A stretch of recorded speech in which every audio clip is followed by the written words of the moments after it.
The title of this episode, Freedom and Whiskey, as you know, is the phrase that was used in an article that Jamie wrote, and Roger finds it in his historical research, and so we called the episode Freedom and Whiskey because it's the clue that brings Claire back to Jamie.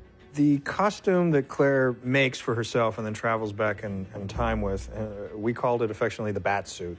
And I think that came out of a discussion where we were talking about the costume and that Claire had to have various things and pockets that she needed to hide in it.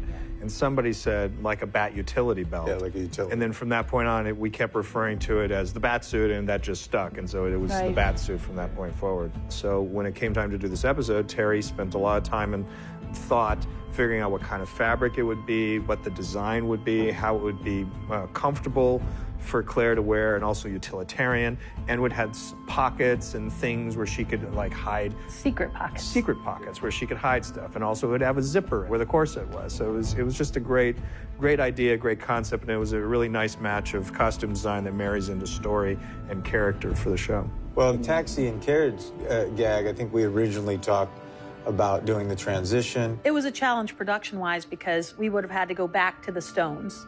And I got this call at some point, like, can we do this anywhere other than the Stones? And I'm like, time travel somewhere different than the Stones? How am I supposed to do that? And there is a prologue in the beginning of the book that is about where Claire talks about walking through puddles and how it felt like an endless, hole that you fall into. And I'd always loved that. So we took that from there and came up with the idea to do an actual puddle that she steps from.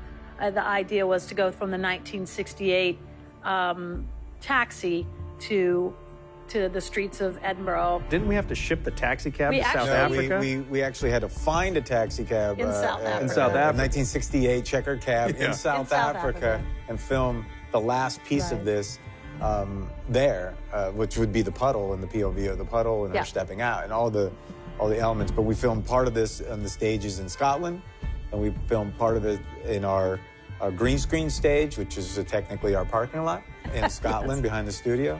And then that's the carriage.